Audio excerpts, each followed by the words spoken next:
Good day everyone. Mag-test lang tayo ng unit na binili ni Sir from Davao City. Ang binili ni Sir is yan.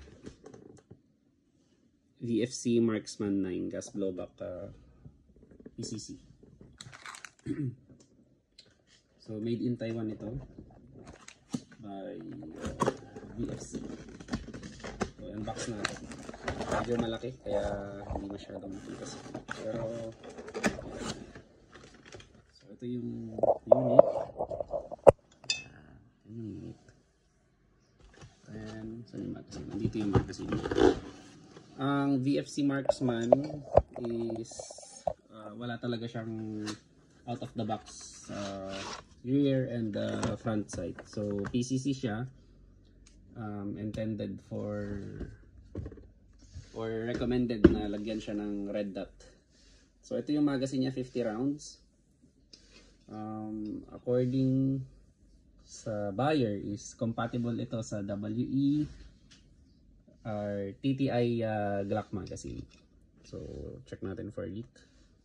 1, 2, 3, 4, 5, 6, 7.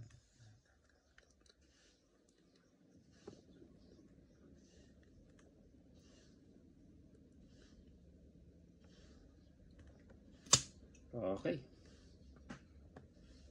Walang leak. Dinamihan ko na kasi itetest natin yung full auto nito. Buksan natin yung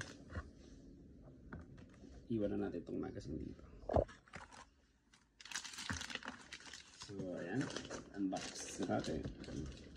May kasama itong manual and the Allen dito sa box. And then meron pa po tayong ganito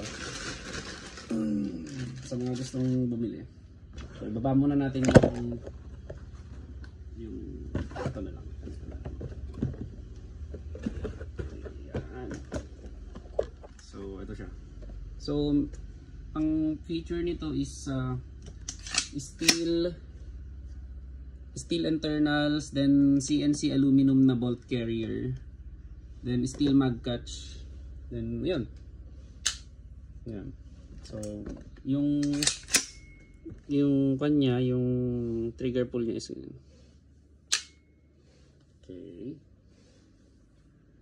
So, adjustable din yung buttstock niya. Yan. Medyo mabigat siya dahil dito sa handguard, and then hindi ko metal din to. So, ayan. So, i-test natin. So, ang paglagay ng PVC is mas malaki yung window nito compared sa mga ibang magazine kasi 50 rounds yun siya. Mamaya i-test natin kung pwede sa WE magazine. So, ayan. Yan lang.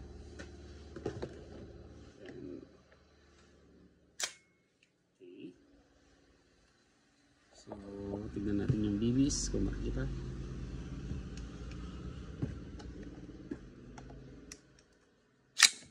So, ayun yung BB. Okay. So, VFC Marksman 9 for Sir of Davao City. Firing, semi-auto. Oh, ganda ng blowback. Lakas. So, semi-auto.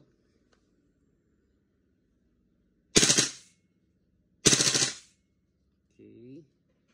Mafe-feel mo talaga.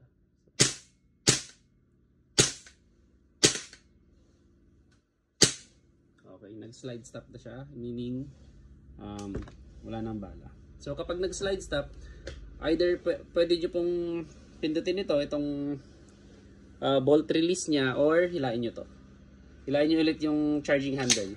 Tapos bitawan nyo. Tapos hammer down. So, ayan. Thank you very much, Sir, from Davao City, VFC Marksman 9.